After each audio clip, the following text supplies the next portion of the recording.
الحمد لله نحمده ونستعينه ونستغفره ونعوذ بالله من شرور أنفسنا ومن سيئات أعمالنا من يهده الله فلا مضل له ومن يضلله فلا هادي له وأشهد أن لا إله إلا الله وأشهد أن محمدًا عبده ورسوله أما بعد فأعوذ بالله من الشيطان الرجيم بسم الله الرحمن الرحيم يا أيها الذين آمنوا ادخلوا في السلم كافة ولا تتبعوا الشيطان ولا تتبعوا خطوات الشيطان إنه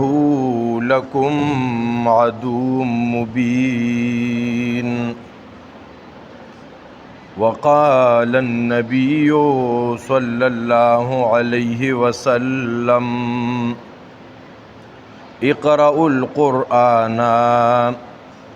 فإنه يأتي يوم القيامة شفيعا لأصحابه رواه مسلم في صحيحه. معزز علماء کرام او د دې علاقې غیرتمندو مسلمانانو، مونږ او تاسو په یو عظیم نسبت سره راجمع یو چې دې ځای کې د قرآن کریم محنت کیږي او حقیقت کې د قرآن کریم محنت چې د قرآن کریم الفاظ دکړي شي او د قرآن کریم مانز دکړي شي، نو دې ته وایي قرآن. علماء کرام چې د قرآن کریم معنی کوي چې قرآن کریم څه ته وایي،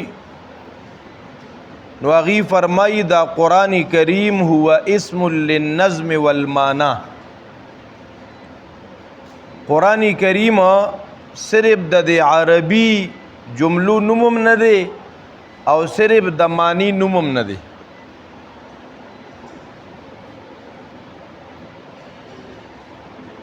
نو قرآن کریم نوم د الفاظو او د معنو د دواړو دی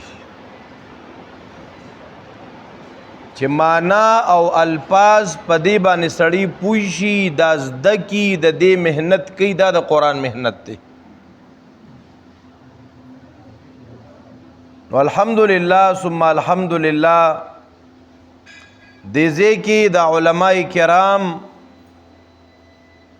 د قرآن کریم د الفاظو محنتم کوي او د معنی محنتم کوي.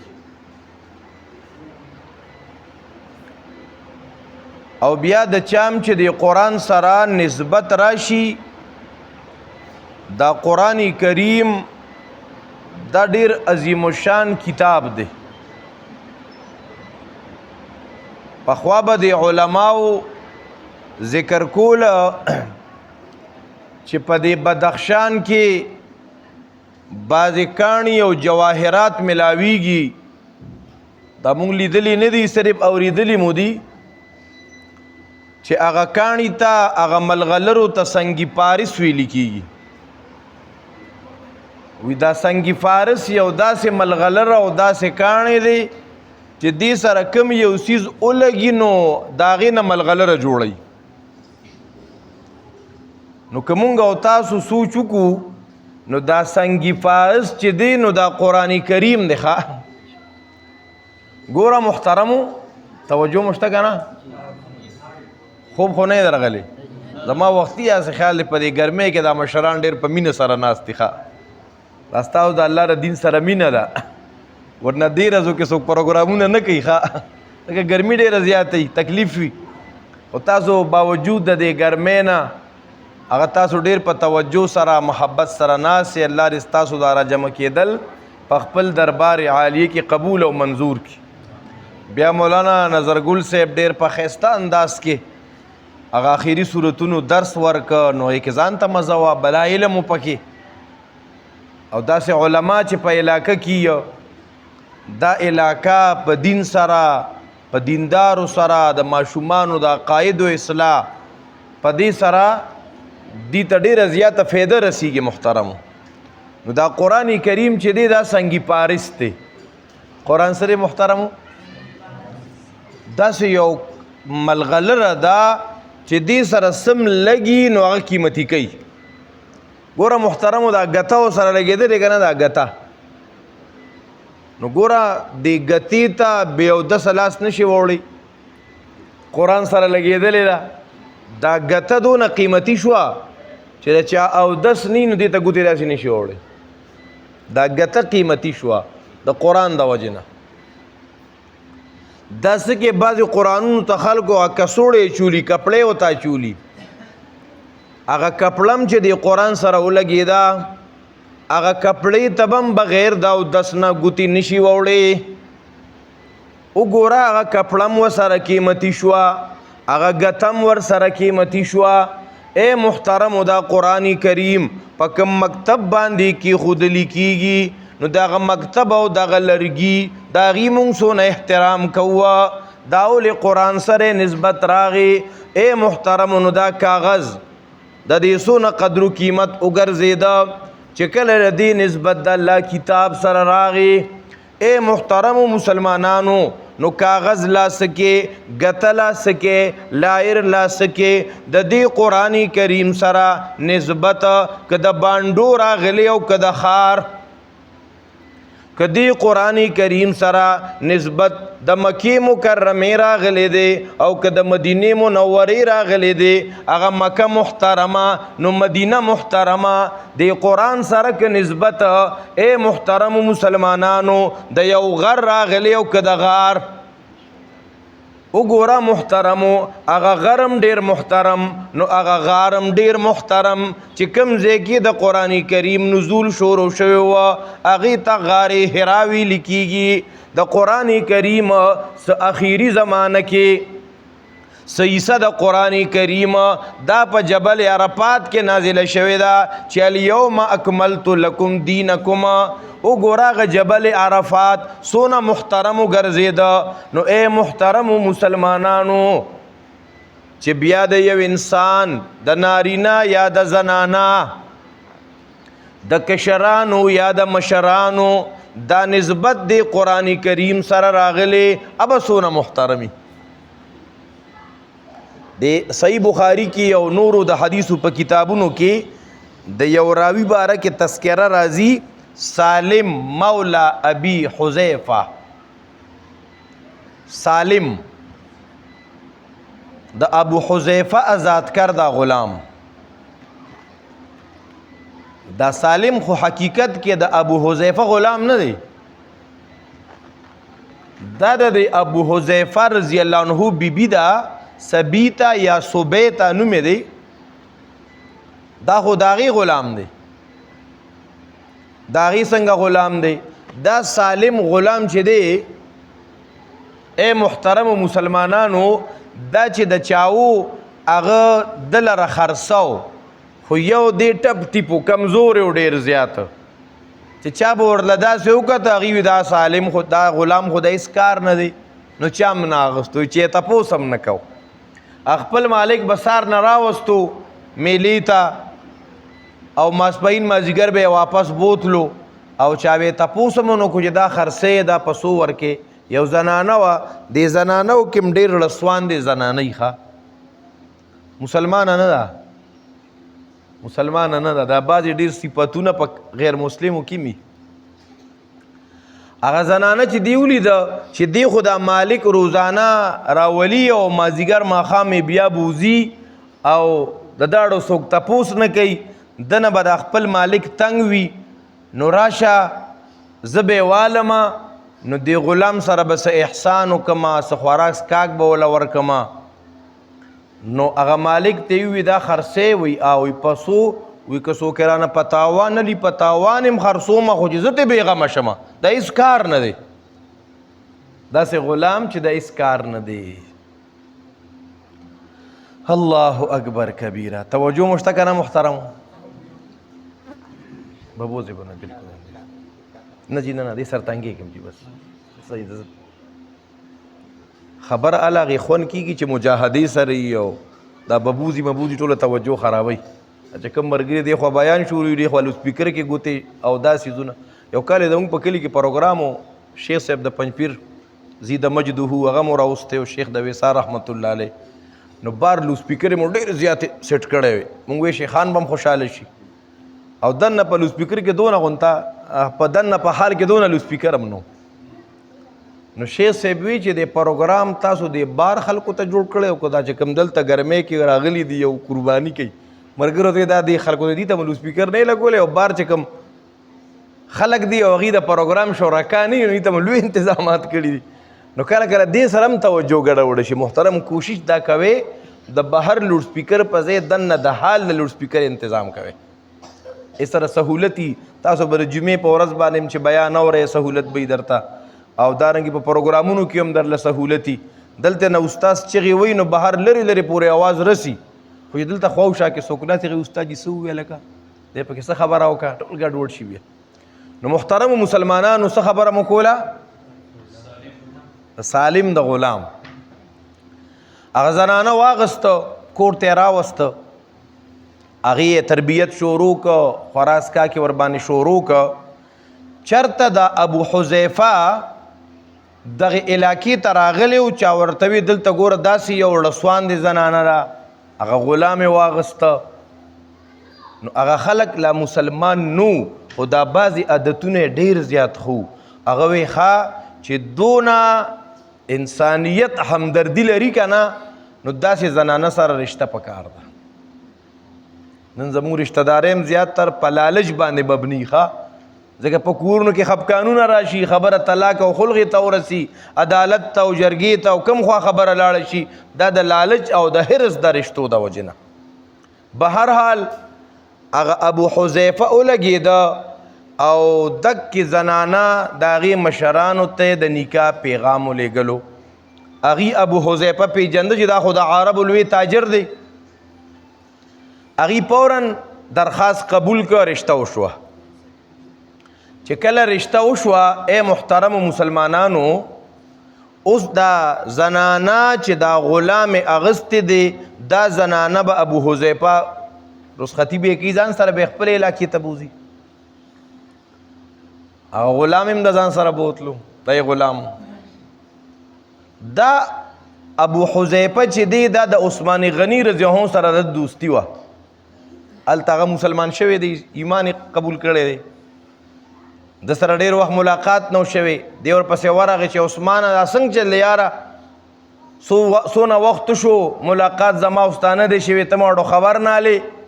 عثمان رضی الله عنه ته وایي ته خبر شوی نه ما ایمان راوړلی او د اهل ایمان او د اهل کفر او د اهل شرک لارې جدا جدا دي نو زه ستا خواته ځکه نه ته اهل شرک کې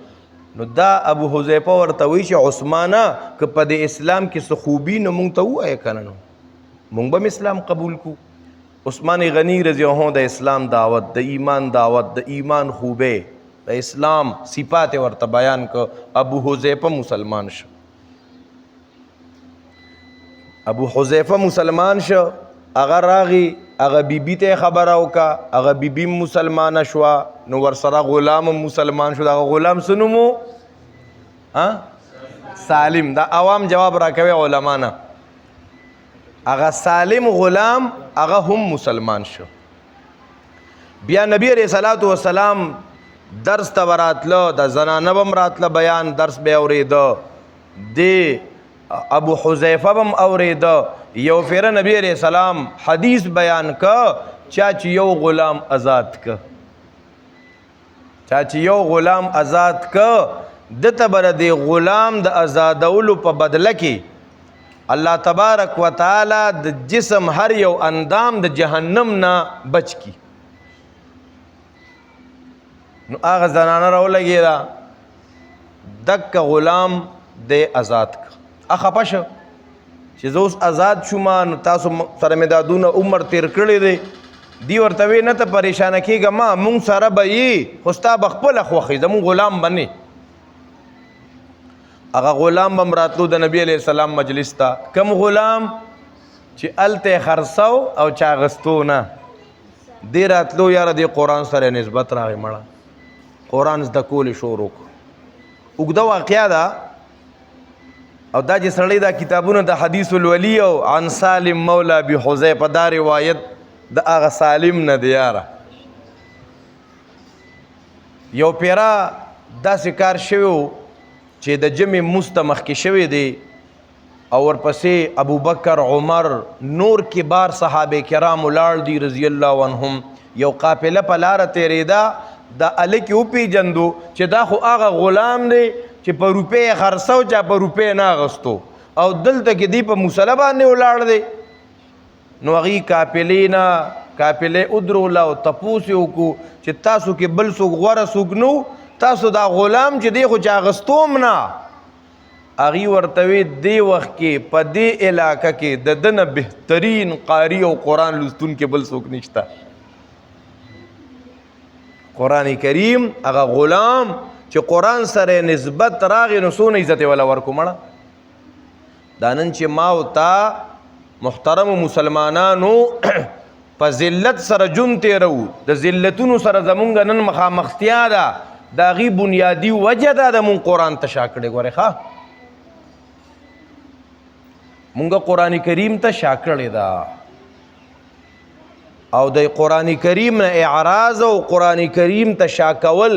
د دې ډېر اسباب دي. د دین نه غفلت، په زړه کې د توحید د مسلې اهمیت نه توحید نه پیژندل. یو خو نوم د توحید دی او زه موحد یم، نور د توحید تقاضاګانې نه پیژنو. که مونږ توحید باندې پوه شو چې الله وپیژنو، د الله یووالی وپیژنو چې الله مې کارساز دی نو الله مې خالق دی، نو الله مې مالک دی، نو الله مې رازق دی. اے محترمو الله مې رازق دی، دا خبره ذهن واغسته زه بغلا څنګه وکما؟ رازق مې الله دی که نه؟ اے محترمو مسلمانانو که دا خبره مې ذهن واغسته چې الله تبارک وتعالی زما د هر حال نه خبر دی، الله علیم بذات الصدور دی، یعلم خائنة الاعین وما تخفی الصدور. زما رب هغه ذات دی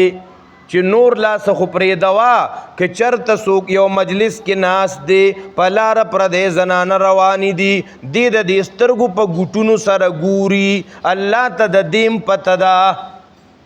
الله رب العزت خو هغه ذات دی لا یخفا علیه شیء، د هغه نه څه پټ نشته. الله هغه ذات دی، دا د الله صفات دي. په دې یقین دا بیا چې مونږ دعام کوو یا الله ته مې خالقې، نو ته مې مالکې، نو ته مې رازقې، رب ته کریم بادشاهې، ته رحیم بادشاهې، دا به مونږ ته خوند راکړي. د الله صفات به وایو. مونږ په دعا کې څو نه وایو؟ نه وایو. مونږ دعا نه غواړو. ګورې ښه مونږ یو څو الفاظ راټکړي دي نو بس دا واورو، دا یې ګردانو کو ما وبغې مور پلار نیانکونه او تروریانې او نیکونه او نکونه او بس کیسه ختمه. دا مونږ دعا وایو، دعا غواړو نه. یو صحابي دی محترمو، حضرت مولانا یوسف کاندهلوی رحمت الله علیه حیات الصحابه کې هم دا واقعه ذکر کړې ده. یو صحابي دی هغه دعا غواړي، یا سجده کې غواړي د الله صفات بیانوي، یا دغه شان لګیا دی د الله صفات وایي او ډېر خوند یې ورکړی دی یاره، ځکه الله خو الله دی که نه. هغه لګیا دی نو سوال کوي یا من لا تراه العیون ولا تخالطه الظنون ولا يصفه الواصفون ولا تغيره الحوادث ولا يخشى الدوائر يعلم مساقيل الجبال ومكايل البحار وعدد قطر الأمطار وعدد ورق الأشجار وعدد ما أظلم عليه الليل وأشرق عليه النهار لا تواري منه سماء سماء ولا أرض أرضا لګیا دی د الله صفات وی اے آغا ذاتا د دنیا سترګې تا لیدی نشي دنیا سترګې تا په دنیا کې لیدی نشي ښا یا من لا تراه العیون ستا اغلوی ستا اغا قدرتنا ستا اغا کبریائی ستا اغا جلال ستا اغا جمال اے رب ذوالجلالا دا چا په خیال کی نشیرات لے اے رب تو آغا ذاتے دا دنیا انقلابات پتا سا اثر نکیا اللہ اکبر کبیرہ او اے رب ذوالجلالا تو خو آغا ذات د مصائب نه پتا ير نه راضي تو خو آغا ذات د غرونو د یو کانی نه خبر تو خو آغا ذات د هواګانو د یوی چپی نه خبره تو خو آغا ذات د دریابونو د اوبو د یو قطرې نه خبردار ذات تو خو آغا ذات چې د باران د یو ساس کی نه خبردار چې دا سونه ساس کی راورید په کم ځای کې راورید اے رب تو خو آغا ذات پرې دنیا کې سونه ونی پدې اونو کې سونه پاڼې پدې پاڼو کې سونه رګونه پدې رګونو کې سون ریشه تو خو رب د دې ارسن خبردار ذاته اے رب زما ته خدام پته نشته دی زما په دې سر کې سونه ویخته زما د دې ګيري سونه ویخته مونږ ته خدا پتم نشتا اے محترم الله صفات بیانې چې کله فارغ شو نبی علیہ الصلوۃ والسلام ورتا لګا سونه په انعام کې ورکا پیغمبر په دونه خوشاله شوخه وتوی دا می اولی در کا وی اے دا اللہ رسولا تا احسان کا ان کے انسانی نو احسان دی را سراو کا وی دا تا چی دا اللہ کم صفات بیان کا کنا دا می دای پا خوشحالی که دا در کا اے محترم دا اللہ صفات دا اللہ توحید مسئلہ لتا کوزشوا چی زما رب آغا ذات دے آغا زما دا ار حال نا خبر که زه د شپې یم مور پلار را سره نشتا اولاد را سره نشتا کمره کې یوازې ما هېڅوک رانه خبریږي نه پوج او پولیس نشتا یار او دوست نشتا او دا یو موبایل در سره دی ته پې څه ګورې ته پې څه رابطې کې د هغه ذات نه پټ پناه نه ده کیسه سمه شوه که نه اللہ اکبر کبیرہ اے محترم مسلمانانو دا قرآن کریم نا اعراض یو دا دی دا وجه نم دی آغا رب سر تعلق نشتا پزړه د هغه رب نه یره نشتا د عذابونو نه یره نشتا د ګناهونو کې دونه محترمو په ګناهونو کې نن دونه مونږه ملوث یو چې ار یو کور د ګناه اډه جوړه شوې ده ار یو کور د ګناه مرکز جوړ شوی دی که عوام الناس خلق دی که خواص الناس خلق دی که علماء کرام دی که تبلیغیان صاحبان دی ار یو کور کې نارینه زنانه کشران مشران اے محترم مسلمانانو احادیث مبارکو کې راځي زنا العینین النظر اے محترم مسلمانانو دستر گزینا پردو خزو تکتا موبایل کې خو ته ستړي کا اے محترم مسلمانانو نبی علیہ السلام فرمائی العینان تزنیان والاذنان تزنیان دا سترګم زنا کوي دا غوګونم زنا کوي په دې غوګونو غانې بجانې اوریدل په دې غوګونو غلط خبره اوریدل دا د غوګونو زنا ده اللہ اکبر کبیرہ اے محترمو نو نن زمون پا کم یو کور بداسی چی ابدادی زنا نپاکی چی دغه گناہونو کی مونگ مبتلا شو کم یو انسان دغه پا دل و دماغ کې چی آغا بے حیائی آغا فحاشی آغا بربنطوب آغا وردن نشا اللہ اکبر ادنا اللہ یر شو ادنا جماعت یر شا د دړنه د الله یاره ختم شوا، ذکر ته دې ناراضي، د قرآن تلاوت ته دې ناراضي، د قرآن ترجمه ته دې ناراضي. نو اے محترمو، یو د توحید نه غفلت د هغې د وجې نه مونږ د قرآن کریم نه لرې شو، او دوی محترمو مسلمانانو د دې ظالم موبایل د لاسه دې مونږ د قرآن نه لرې کړو. څه فایدې به یې وي، خو نقصانات یې ډېر زیات دي، او نقصانات یې ډېر زیات وکړه. نو اے محترمو مسلمانانو، مونږ به ګورې ځان راویښو، ځان به را بیدارو چې زمونږ د قرآن کریم نه ګورې روګرداني را نشي، د دې نه اعراض را نشي، کنی تباہ و برباد بشو دنیا و آخرت کې. الله رب العزت فرمائی ومن اعرض عن ذکری فإن له معیشة ضنکا. الله وی چام چې زما د دې کتاب نه مخ واړلو جون به تنگ کما. ومن جو بھی ہو، نارینه دی که زنانا، غریبانان دی که مالدار،